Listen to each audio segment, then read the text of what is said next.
push it harder, gonna climb up higher.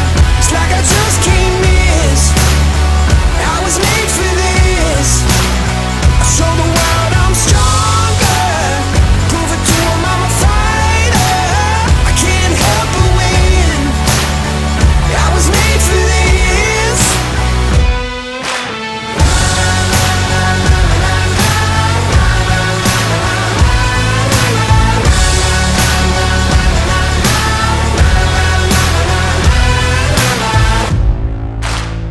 I was made for this. I can't help but win, yeah. Just try and stop me. I'm gonna push it harder, gonna climb up higher. It's like I just can't miss. I was made for this. I show the world I'm stronger, prove it to 'em I'm a fighter. I can't help but win. I was made for this. Gonna push it harder, gonna climb up higher. It's like I just can't miss. I was made for this. I show the world I'm stronger, prove it to 'em I'm a fighter. I can't help but win, 'cause I was made for this.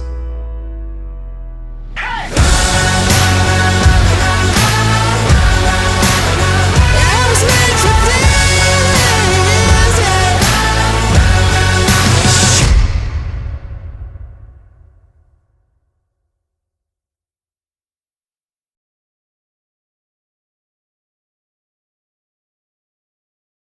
Alright, good morning. It is Friday, September the 15th. It's our last day to hunt in Colorado in 2023. Rained again this morning. We got all our rain gear on. It's rained every day this week. So, Bull woke me up at 2 a.m. this morning, bugling and chuckling out just outside of camp, just to the south of our camp. We haven't heard anything hiking in. We haven't heard anything since we sat down. I just called one time. Cow called. Nothing. No response. I bugled. Just a little short whistle bugle. And, no response. So it's early. It's probably about 6:45. And just getting light enough where I can see my pins on my bow. So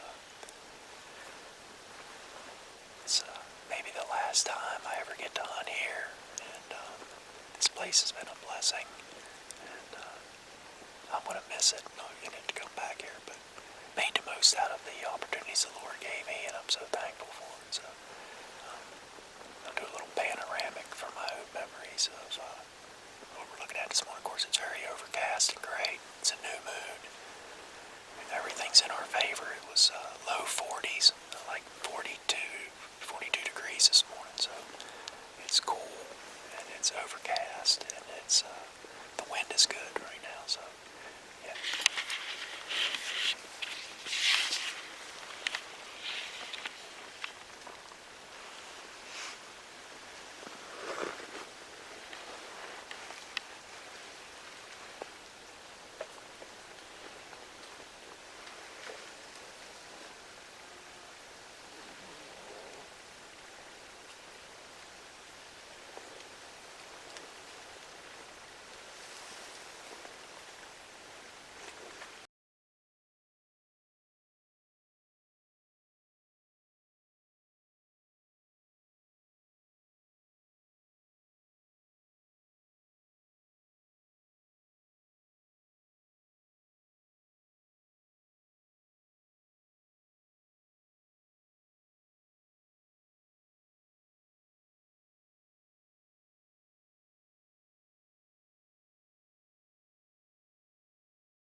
there's our camp from the top of the mountain right there. Sorry, it's a long way off.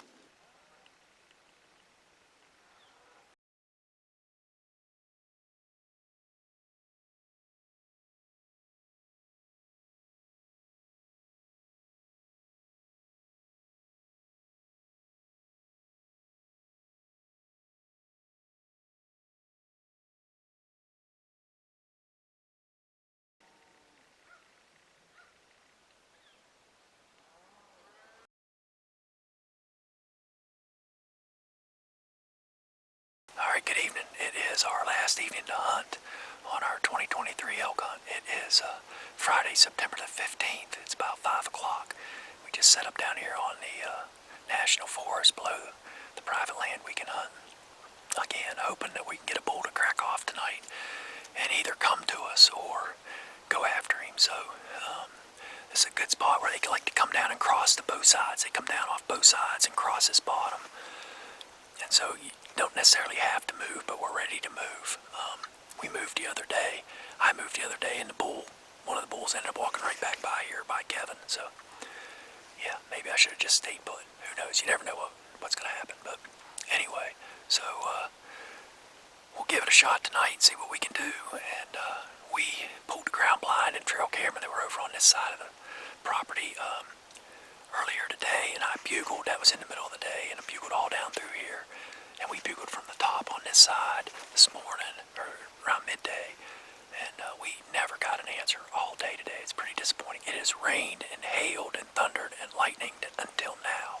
So it has been raining all day until now. Now it's supposed to clear out and be good after 6 o'clock all the way through the night, and tomorrow we got to break camp, so hopefully that'll follow through. But it's looking pretty right now. You wouldn't know. It's been a miserable week. It's rained every day this week.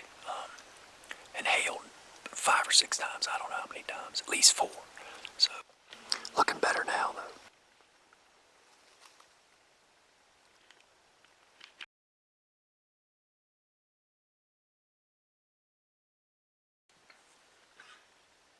That is one unhappy cow. He's mean. He just scowls at you.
All right, So try to give you an update on what's been going on. So what's bad is this is take two because I just did this whole interview and didn't have the record button going. That shows you my state of mind. So it is right now, it is 8:20.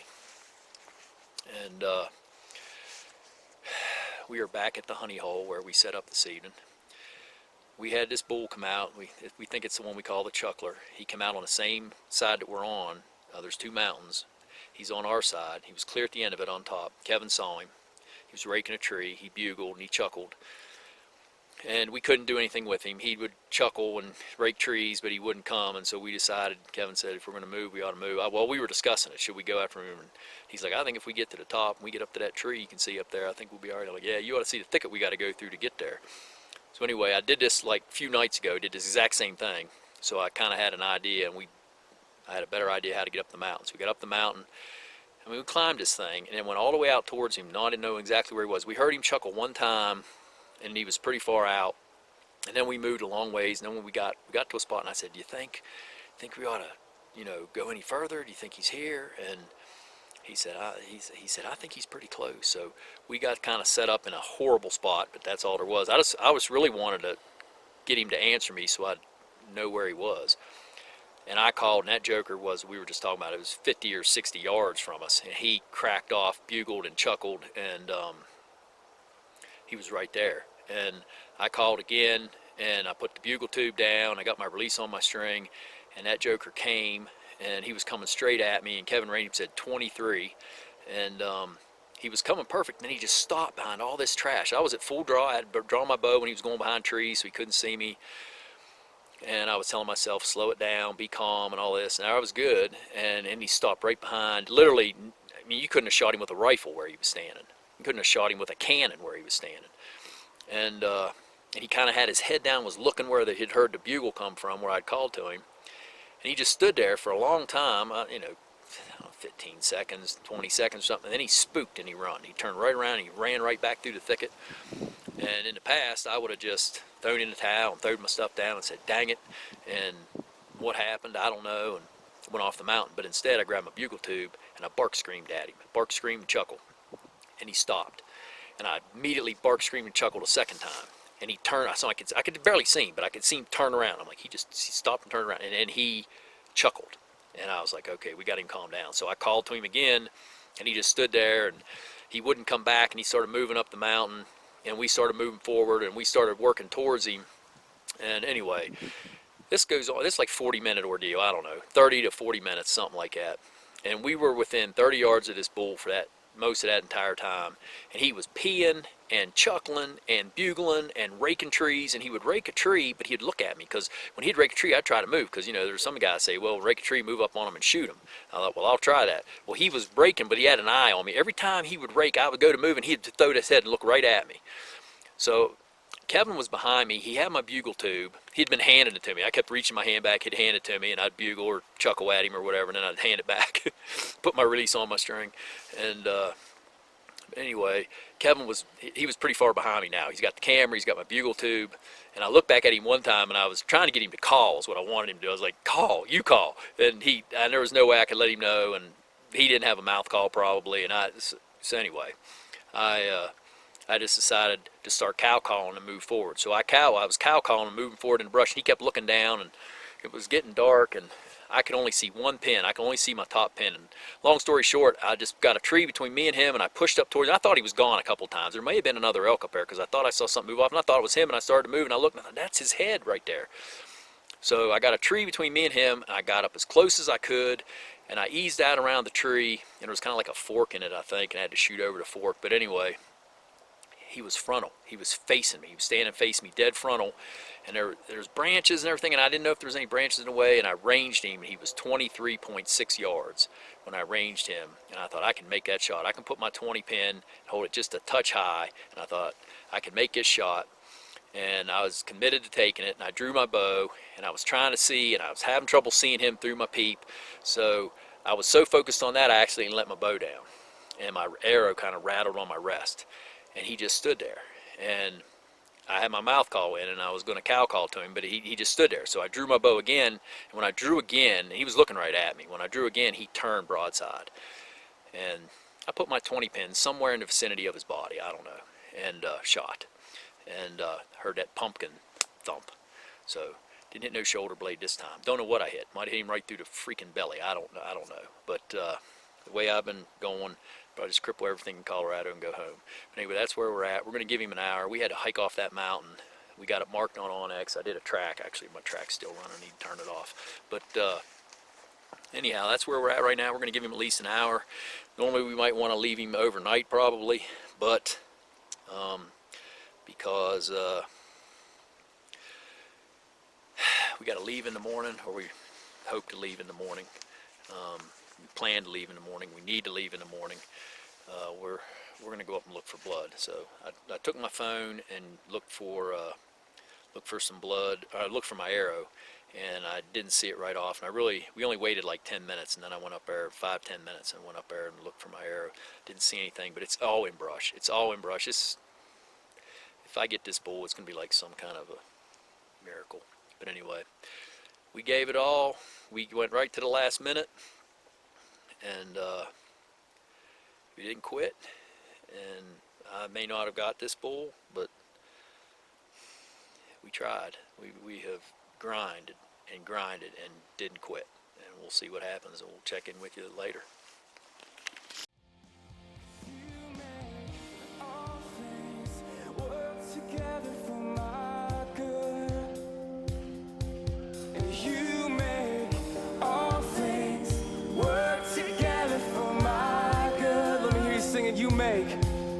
You make all things work together for my good. You make all things work together for my good. 'Cause you stay the same through the ages. Your love never changes. But joy comes in the morning. And when the oceans rage, I don't have to be afraid, because I know